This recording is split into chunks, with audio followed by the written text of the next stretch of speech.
Have you ever really thought about how a great story or a foundational text wraps everything up? Well, today we're doing a deep dive into the final verses of the 28th chapter of the Quran, Surah Al-Qasas. And these last 4 verses, wow. They're not just an ending, they're a masterclass in weaving together some of the most profound themes in the entire Quranic message. So, yeah, let's get right into it. So, where are we getting all this from? Well, our guide for this journey is a really detailed exegetical work, a tafsir, that meticulously unpacks the linguistic, theological, and historical layers of these verses. We're going to move through this scholarly analysis step by step to make sure we really grasp the full weight of what's being said here. Okay, so here's our roadmap. We're going to start with this incredible divine promise made to the Prophet Muhammad right at a moment of crisis. Then we'll explore the very nature of prophethood itself, not as something you strive for, but as a pure act of divine mercy. That leads us right into the core commands: stay strong and hold on to pure monotheism. From there, we hit the philosophical peak, a mind-bending discussion on what is real, what fades away, and what lasts forever. We'll even zoom in to unpack the phrase, the face of God. And finally, it all lands on the ultimate truth of divine judgment and absolute dominion. All right, let's kick things off with that divine promise. We're jumping into verse 85, and you have to understand, this verse was revealed at a really critical, high-stakes moment in the prophet's mission. It's a verse of profound reassurance. So the verse reads, "Indeed, he who imposed upon you the Quran will surely return you to a place of return. Say, my Lord is most knowing of who has come with guidance and who is in clear error."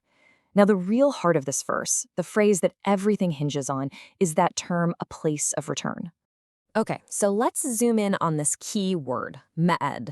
On a surface level, it's pretty straightforward. It means a place you return to, a destination. But as is so often the case with the Quran's language, there is so much more under the hood. It's a term that has sparked some incredibly deep reflection among scholars. And this brings us to the big question, right? What exactly is this ma'ad, this place of return that God is promising to the prophet? And the answer isn't just one thing. Instead, scholars have pointed to 2 primary and really profound interpretations that actually work together. And this is where it gets fascinating. The scholarship lays out 2 major viewpoints. On one hand, you have the immediate historical interpretation. Many scholars believe this verse came down during the Hijra, the migration from Mecca, a time of intense hardship and uncertainty. In that context, ma'ad is a direct, concrete promise. You will return to Mecca, and not just return, but return as a victor. It's a prophecy. But then there's this other, much bigger interpretation. This view sees ma'ad as the ultimate return for everyone, the day of resurrection, our final return to God. And the beauty is, these aren't mutually exclusive. They're seen as coexisting layers of meaning. And this is just brilliant literary design. The surah is called Al-Qasas, the stories. And how does it begin? With the detailed story of the prophet Moses, right? How he's forced into exile, fleeing Egypt. But what happens? He eventually comes back, triumphant over Pharaoh. So by placing this promise to Prophet Muhammad at the very end of that same surah, the Quran creates this powerful, unmistakable parallel. It's as if God is saying, look, just as I brought Moses back to fulfill his mission, I'm going to bring you back to yours. You can only imagine what a powerful source of strength that must have been for the early Muslims. So once that incredible promise is laid down, the text kind of pivots. It shifts from what's going to happen to why any of this is happening in the first place. The next verse dives straight into the nature of prophethood itself, explaining that it isn't some human achievement, but an act of pure, unadulterated divine mercy. Verse 86 says, "And you did not expect that the book would be conveyed to you, but it is only a mercy from your Lord. So do not be an assistant to the disbelievers." And really, that opening line says it all. That Arabic phrase, "wama kunta tarju," literally means, "and you were not hoping," or "you didn't expect it." The source material really drills down on this. This wasn't something Muhammad planned for or aimed at. It wasn't a career ambition. The moment of revelation was a total surprise, an event started and completed entirely by God. And think about what that means. It completely reframes revelation. It's not something you earn. It's rahmah, a pure gift, a mercy. The theological implications are massive. First, it shows that divine guidance is a gift, plain and simple. But second, and this is a big one, it totally pulls the rug out from under any claim that the prophet made this up for power or fame.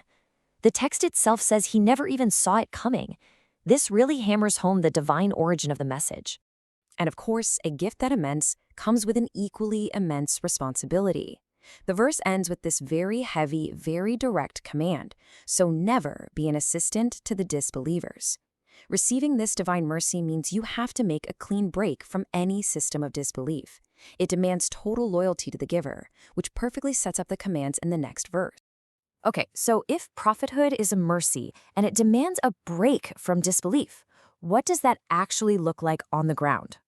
Well, that's exactly what verse 87 gives us. It's like a practical playbook, a series of clear directives for the prophet, and really for any believer. And never let them avert you from the verses of Allah after they have been revealed to you, and invite to your Lord, and never be of the polytheists. It's just one verse, but it's packed with a sequence of commands that are the very bedrock of the mission. So let's break this down. First, you have the defensive posture. Do not let them turn you away.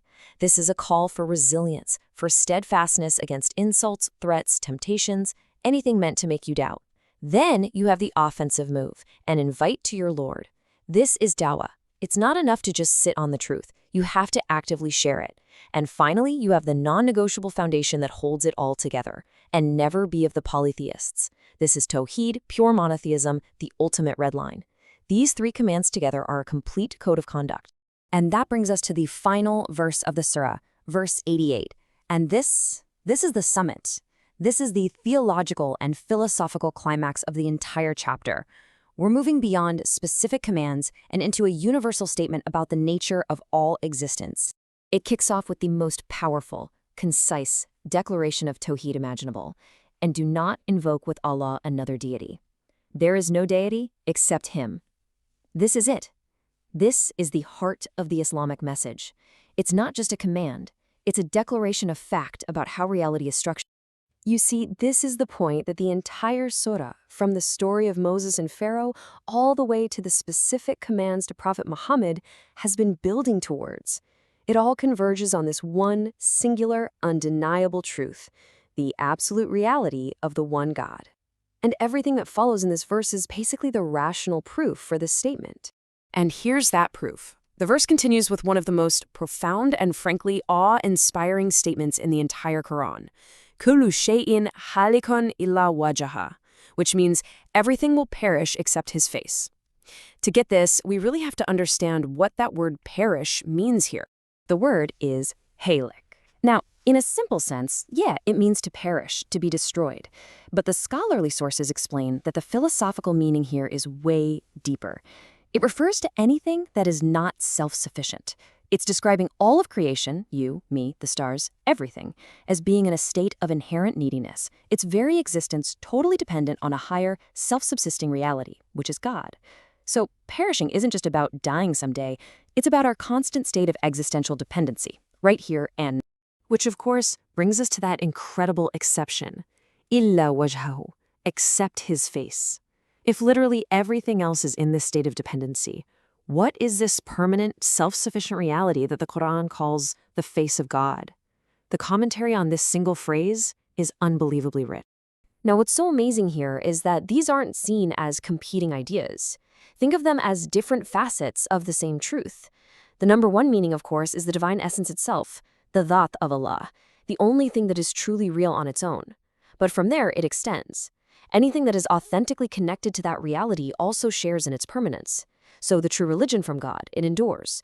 The divinely appointed guides, the prophets and imams, they endure because they are the means to knowing Him. Good deeds done purely for His sake, they have lasting value. Even His divine names and attributes are how we come to know His face. It's all part of what does not perish.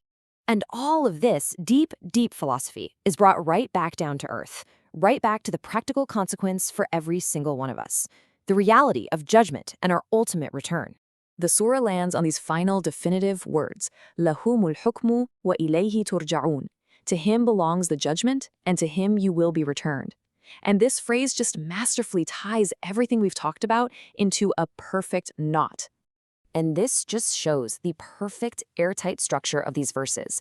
To Him belongs the judgment, confirms His absolute sovereignty. He's the ultimate authority, period. Then, and to Him you will be returned, brings us right back to the beginning, echoing that promise of Ma'ad's from the very first verse we looked at. The surah starts with a specific promise of return for the prophet and ends with a universal declaration of return for all of humanity. And this is the final proof for Tawhid. I mean, if God is the only permanent reality, the ultimate judge, and our final destination, then worshipping anything else, anything that is by its very nature perishing, well, it's just illogical. So we're left with this final massive question to just sit with and think about. If the Quran is telling us that everything besides God is in a constant state of perishing, of existential dependency, what does that really say about our own existence? What does it truly mean for us to be here? And how does that understanding totally reframe our relationship with the only truly self-sufficient being, the face of God, to whom every single one of us is returning?